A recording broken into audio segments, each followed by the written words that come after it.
कलयुग का राक्षस। रात का समय था। चांद आसमान में अपनी चांदनी बिखेर रहा था, मगर शहर के एक कोने में अंधेरा छाया हुआ था। यहाँ एक ऐसा इंसान था जो इंसान कम राक्षस ज्यादा लगता था। उसका नाम था ऋषि। ऋषि एक आम इंसान की तरह ही दिखता था, लेकिन उसकी आंखों में एक अजीब सी चमक थी। एक ऐसी चमक जो सिर्फ दुख, गुस्सा और बदले से भरी थी। लोग कहते थे कि उसके अंदर एक राक्षस बसा है जो सिर्फ खून का प्यासा है। कलयुग का राक्षस। ऋषि का अतीत।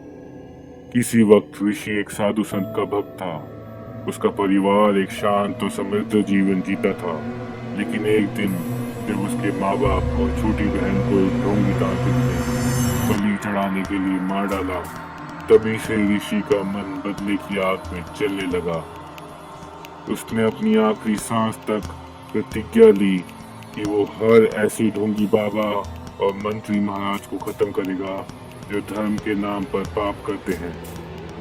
वक्त बीता, ऋषि बड़ा हुआ। उसने अपनी बॉडी को एक हथियार बना दिया। मार्शल आर्ट्स, तलवारबाजी और कई प्रकार के हथियारों का ज्ञान लेकर वो एक मौत का फरिश्ता बन गया। लेकिन एक दिन उसकी मुलाकात हुई कली बाबा से, एक ऐसा ढोंगी जो लोगों का विश्वास जीतकर उनकी प्रॉपर्टी और पैसा लूटता था। कलयुग का राक्षस जाग उठा। एक रात ऋषि ने देखा कि कली बाबा एक मासूम लड़की की बलि चढ़ाने वाले हैं। उसके अंदर का राक्षस जाग उठा। उसने बिना किसी डर के मंदिर के अंदर कदम रखा और देखा कि वो ढोंगी बाबा अपनी तांत्रिक शक्तियों से लोगों को डराने का नाटक कर रहा है। ऋषि ने बिना वक्त गवाए छुरी उठाई और बाबा के चमचों को एक एक करके मार गिराया। हर एक चीख के साथ उसका गुस्सा और बढ़ता गया। आखिर में सिर्फ कली बाबा बचा। उसने अपने तांत्रिक मंत्रों से ऋषि को रोकने की कोशिश की, लेकिन ऋषि पहले ही तैयार था। उसने एक झटके में बाबा का गला दबा दिया और उसे कहता गया, ये कलयुग है, अब तुम जैसे राक्षसों के लिए जगह नहीं। उस रात से ऋषि कहानी बन गया। एक इंसान जो सिर्फ बुराई को खत्म करने के लिए जीता था। लोग उससे कलयुग का राक्षस कहने लगे। एक ऐसा राक्षस जो बुराइयों का समूल नाश करता था। पुलिस और ऋषि जब एक के बाद एक ढोंगी बाबा, भ्रष्ट नेता और पापी लोग मरने लगे, तब पुलिस भी चौकन्नी हो गई। एसीपी महेंद्र प्रताप ने ठान लिया कि वो इस राक्षस को ढूंढ निकालेगा। उसने हर एक जगह ऋषि का नाम ढूंढा, लेकिन कहीं कोई सबूत नहीं मिला। एक दिन एसीपी महेंद्र प्रताप को एक पुरानी हवेली के अंदर कुछ शक की चीजें मिली। वहां उसने देखा कि ऋषि का एक बड़ा मिशन चल रहा था।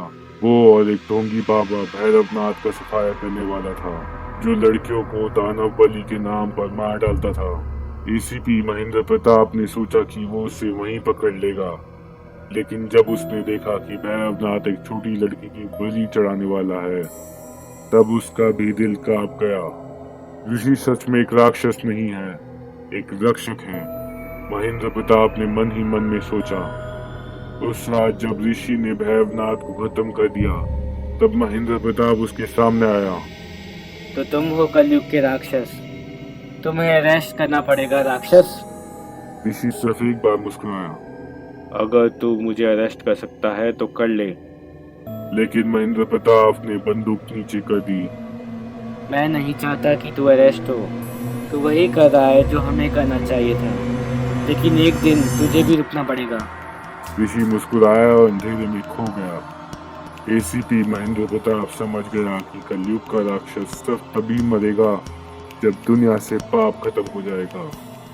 आज भी कहीं ना कहीं जब भी कोई पाप होता है, कलयुग का राक्षस ऋषि अंधेरे से निकलता है और बुराइयों को मिटा देता है।